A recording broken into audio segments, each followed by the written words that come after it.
अस्सलाम वालेकुम दोस्तों, मैं हूं मियां दाऊद। आजकल पाकिस्तान की अदलिया जो है वो एक अजीबोगरीब किस्म के हमले की जद में है। ऐसा हमला जिसमें अलफ से लेके ये तक पूरे के पूरे निज़ाम अदल को जो है वो बदनाम किया जा रहा है। बड़े घटिया किस्म के इल्ज़ाम जो हैं वो आयद किए जा रहे हैं। इस पूरी सूरत हाल के ऊपर अदलिया जो है वो क्यों खामोश है, मैंने आपको वो असल बुनियादी वजह बताता हूँ। कुछ हाज़िर सर्विस जजेस से ऑफ द रिकॉर्ड गुफ्तगू हुई है, वो सारी आपके सामने रखता हूँ। और कुछ जो रिटायर्ड जजेस हैं सुप्रीम कोर्ट के और लाहौर हाई कोर्ट के और इस्लामाबाद हाई कोर्ट के, उनसे जो ऑफ द रिकॉर्ड गुफ्तगू हुई या गैर रस्मी तौर के ऊपर जो गुफ्तगू हुई है वो मैं आपके सामने पेश करता हूँ। उसके कुछ पहलू आपके सामने रखता हूँ कि अदलिया क्यों खामोश है इस अदलिया के ख़िलाफ़ जारी मुहिम के ऊपर। ये मामला अदलिया के ख़िलाफ़ जो है आप देखेंगे बड़ा तयशुदा मंसूबे के तहत चल रहा है। जब से मिस्टर जस्टिस काजी फ़ाइज़ ईसा इमरान ख़ान की जो एक बज़ाहिर ये कहते हैं कि ये इमरान ख़ान की तरफ से रेफरेंस दायर किया गया था उसकी हुकूमत की तरफ से, लेकिन ये रेफरेंस जो है वो फैज़ाबाद धरने का जो आउटकम था और उन्हीं लोगों ने दायर किया था जिनके ख़िलाफ़ फैज़ाबाद का फ़ैसला जो है वो आया। अब 26 अप्रैल से मिस्टर जस्टिस काजी फ़ाइज़ ईसा यानी कि सुप्रीम कोर्ट का 10 रुकनी बेंच जो है वो मिस्टर जस्टिस काजी फ़ाइज़ ईसा के हक़ में फ़ैसला दे चुका है। तब से लेके आज 11 मई है, रोज़ाना की बुनियाद के ऊपर जो है वो बाकायदा एक मुहिम चल रही है जिसमें सिर्फ मिस्टर जस्टिस काजी फ़ाइज़ ईसा नहीं बल्कि पूरी की पूरी अदलिया को जो है वो डैमेज किया जा रहा है। और ये तासुर देने की कोशिश की जा रही है कि पाकिस्तान की अदलिया दुनिया की करप्ट तरीन अदलिया है। मुख्तलिफ यूट्यूबर से एक तयशुदा उनको स्क्रिप्ट दिया जाता है, किसी यूट्यूबर से ऑस्ट्रेलिया का हवाला दिया जाता है, कोई यूट्यूबर जो है वो अमेरिका का जुडिशल सिस्टम डिस्कस करता है और कोई इंडिया का डिस्कस करता है। और सबका जो फोकस पॉइंट होता है वो ये होता है कि जी देखें वहाँ पर जजेस करप्ट थे और उनके खिलाफ ये कार्रवाई की गई, किसी ने एहतजाज नहीं किया। तो जो लोग इनको स्क्रिप्ट बनाकर दे रहे हैं, मेरी उन तमाम से दरख्वास्त है कि पाकिस्तान ना तो ऑस्ट्रेलिया है, ना अमेरिका है, ना इंडिया है। पाकिस्तान में आज तक कभी आइन की खिलाफ वर्जी नहीं हुई, पाकिस्तान में आज तक कभी मुंतखब सियासी हुकूमतों को घर नहीं भेजा गया, पाकिस्तान में आज तक कभी जजेस के फ़ोन जो है वो टेप नहीं किए गए और आज तक कभी पाकिस्तान में जजेस को उनकी कंठ पट्टी के ऊपर बंदूक रखकर मुंतखब वज़ीर आज़म को कत्ल नहीं करवाया गया। इसलिए पाकिस्तान की मिसाल जो है या पाकिस्तान के जुडिशल सिस्टम की मिसाल जो है वो किसी भी दूसरे मुल्क से नहीं दी जा सकती। लेकिन चूँकि पैसे बहुत ज़्यादा इन्वॉल्व हैं, जस्टिस काजी फ़ाइज़ ईसा का रास्ता रोकना बहुत ज़रूरी है, क्योंकि मिस्टर जस्टिस काजी फ़ाइज़ ईसा जैसे राइट माइंडेड जजेस जो हैं वो मुस्तकबिल में पाकिस्तान की अदलिया को लीड करते हुए नज़र आ रहे हैं। और जब वो लीड करते हुए नज़र आए तो फिर वो एहतसाब करेंगे और एहतसाब वो जजेस का भी करेंगे, जनरल्स का भी करेंगे, ब्यूरोक्रेट्स का भी करेंगे और उसके बाद जो पॉलिटिशियंस हैं वो भी उनसे नहीं बच सकेंगे। इसलिए पूरी कोशिश की जा रही है कि मिस्टर जस्टिस काजी फ़ाइज़ ईसा की आड़ में पूरे का पूरा निज़ाम अदल जो है उसको आवाम की नज़र में इतना गंदा कर दिया जाए कि कल को अगर कोई गैर आइनी इक़दाम जो है वो किया भी जाता है तो अदलिया को जो है वो पब्लिक की सपोर्ट जो है वो हासिल ना हो। लेकिन जो जजेस हैं वो इस पूरी सूरत हाल के ऊपर एक मायूस कुन किस्म की खामोशी जो है वो उन पर छाई हुई है। मैंने कुछ हाज़िर सर्विस जजेस से बात की और कुछ रिटायर्ड जजेस से बात की तो सूरत हाल कुछ मायूस कुन ही नज़र आई, क्योंकि बेशतर जजेस जो हैं वो ये चाह ही नहीं रहे कि वो इस मामले में कूदे। क्यों? मैं आपको लाहौर हाई कोर्ट की मिसाल दे देता हूँ। अदलिया के ख़िलाफ़ जो एक मुहिम जारी है उस और गुज़श्ता 4 बरसों से जारी है, जिसकी पूरी एविडेंस मौजूद है, जिसके जो ट्विटर अकाउंट्स हैं, फेसबुक अकाउंट्स हैं, वो सारे एविडेंसेस मौजूद हैं।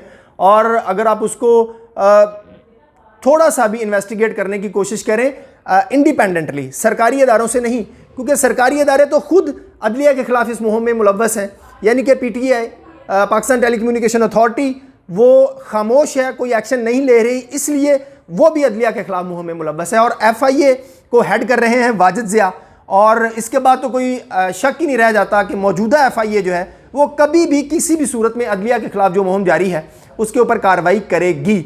लेकिन अगर ये पिछला दौर होता जब इमरान खान की हुकूमत अपोजिशन में थी और मुस्लिम लीग नून की हुकूमत जो है वो इक़्तिदार में थी, तो उस वक्त FIA बहुत एक्टिव था। उस वक्त सुप्रीम कोर्ट के चीफ जस्टिस भी बड़े एक्टिव थे।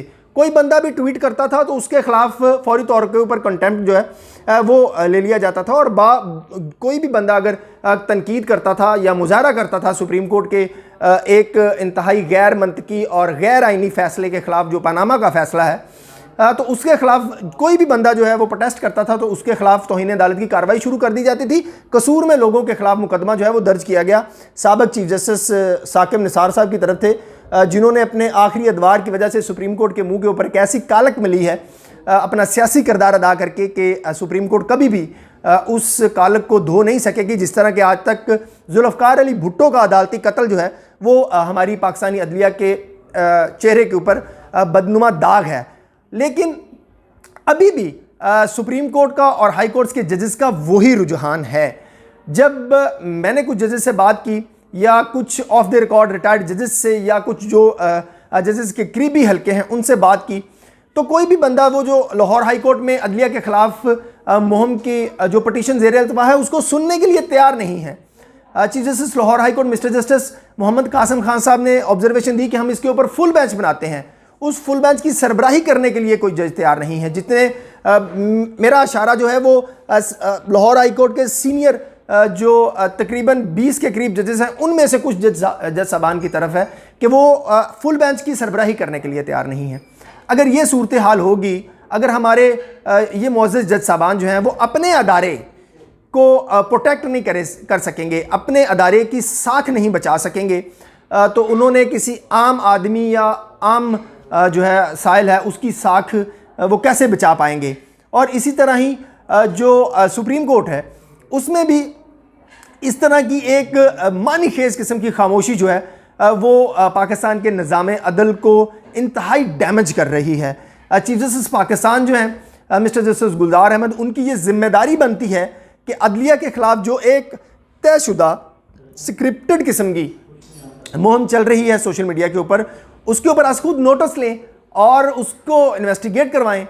अगर chief justice Pakistan mister justice Gulzar Ahmed या जो सीनियर जज साहबान हैं या जो मुस्तकबिल के चीफ जस्टिस हैं मिस्टर जस्टिस उमरता बंदयाल, वो ये समझते हैं कि ये गालियाँ जो हैं वो सिर्फ काजी फाजिसा को पढ़ रही हैं या उन जजेस को पढ़ रही हैं जिन्होंने काजी फाजिसा के हक़ में फ़ैसला दिया है, तो मेरे ख्याल में हमारे ये मोअज़्ज़ज़ जज साहबान जो हैं वो ख्वाब खरगोश में हैं। आने वाले दिनों में आप देखेंगे कि पूरे के पूरे निज़ाम अदल को किस तरह से डैमेज करने की कोशिश की जाएगी सिर्फ एक दो फैसलों की बुनियाद के ऊपर। माजी में हमने देखा जब डस्का का इलेक्शन था तो मिस्टर जस्टिस उमरता बंदयाल के ख़िलाफ़ इंतहाई जो है वो घटिया किस्म का ट्रेंड जो है वो सोशल मीडिया के ऊपर चला। अगर यही खामोशी रही, अगर यही जज साहबान जो हैं वो खामोशी इख्तियार करते रहे और कोई भी केस का फैसला करने के लिए जिम्मेदारी लेने के लिए तैयार नहीं हुआ, तो फिर इस जुडिशरी का जो है वो अल्लाह ही हाफ़िज़ है। जो जुडिशरी, जो हमारे मोअज़्ज़ज़ जज साहबान अपने अदारे के तहफ़्फ़ुज़ के लिए नहीं खड़े हो सकते, वो साइलीन के तहफ़्फ़ुज़ के लिए कैसे खड़े होंगे, वो आइन के तहफ़्फ़ुज़ के लिए कैसे खड़े होंगे, वो कानून की बालादस्ती के तहफ़्फ़ुज़ के लिए कैसे खड़े होंगे। मुस्तक़बिल में अगर अदलिया के ऊपर कोई हमला होता है, जिस तरह के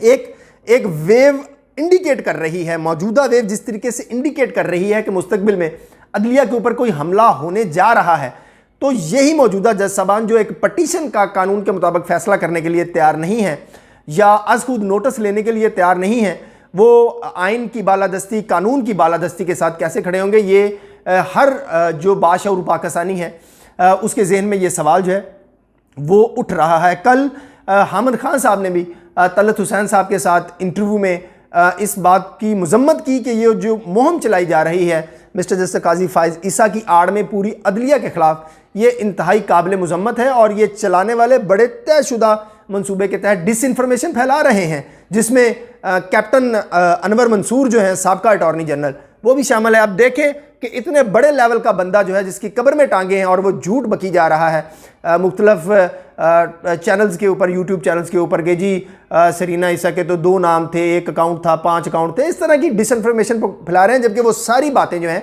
वो सुप्रीम कोर्ट में इस ट्रायल के दौरान सेटल हो चुकी हैं। लेकिन झूठ फैलाना मकसद है, डैमेज करना मकसद है। इस डैमेज के पीछे बहुत ज़्यादा मजमूम मकासद जो हैं वो नज़र आ रहे हैं, जिस तरीके से ये कैंपेन चलाई जा रही है। और दूसरा इसमें सबसे ज़्यादा इस वक्त तक अफसोसनाक पहलू जो है वो पाकिस्तान बार कौंसिल का और सुप्रीम कोर्ट बार एसोसिएशन का है। आल्दो ये बात ठीक है कि हमारी बार एसोसिएशन का और हमारा हर पाकिस्तानी का ये मौक़िफ़ रहा है कि जजेस का एहतसाब होना चाहिए, लेकिन विक्टिमाइजेशन नहीं होनी चाहिए, विच हंटिंग नहीं होनी चाहिए, सिलेक्टेड एहतसाब नहीं होना चाहिए। हम पार्लियामेंट के साथ हैं, हम हर उस अदारे के साथ हैं जो ये कहता है कि जजेस का एहतसाब होना चाहिए। आप अलग से लेके ये तक तमाम जजेस का अक्रॉस द बोर्ड एहतसाब करें तो पूरी कौम आपके साथ खड़ी होगी। लेकिन अगर आप किसी ऐसे जज को सिलेक्ट करेंगे जो आइन और कानून के मुताबिक दबंग किस्म के फैसले देता है और उसके खिलाफ अगर आप सिलेक्टिव किस्म का एहतसाब करना शुरू करेंगे तो कौम कभी भी आपके साथ नहीं होगी। अगर मुस्तकबिल में अदलिया के ऊपर कोई हमला होगा तो जितने भी इंडिपेंडेंट माइंड रखने वाले प्रोफेशनल वकला हैं, प्रैक्टिसिंग वकला हैं, प्रोफेशनल पाकिस्तानी हैं, बाशऊर पाकिस्तानी हैं, वो अपनी अदलिया के साथ खड़े होंगे। वो कल भी मिस्टर जस्टिस काजी फायज ईसा के साथ खड़े थे, सुप्रीम कोर्ट के साथ खड़े थे। वो कल भी इस रेफरेंस को जो है वो बदनीयती करार दे रहे थे, वो आज भी करार दे रहे हैं और वो मुस्तकबिल में भी करार देते रहेंगे। मेरी चीफ जस्टिस पाकिस्तान से ये बड़ी गुजारिश है कि इस वक्त लाहौर हाई कोर्ट की सूरत हाल तो एक्चुअली ये है, मैं आपको बड़ी जिम्मेदारी के साथ अपने सोर्सेज से कंफर्म करके बता रहा हूँ कि कोई जज जो है वो अदलिया के ख़िलाफ़ जो पटिशन ज़ेर समात है उसके फुल बेंच की सरबराही करने के लिए तैयार नहीं है। इसलिए चीफ जस्टिस पाकिस्तान को जो है वो स्टेप इन करना पड़ेगा, इस पर अज खुद नोटिस लेना पड़ेगा। अगर सुप्रीम कोर्ट भी खामोश तमाशाई का किरदार अदा करती है तो फिर मुस्तकबिल में अदलिया के ऊपर इन्ना लिल्लाहि व इन्ना इलैहि राजिऊन ही जो है वो पढ़ना पड़ेगा। अगली वीडियो तक के लिए इजाज़त दीजिए। अल्लाह हाफिज़।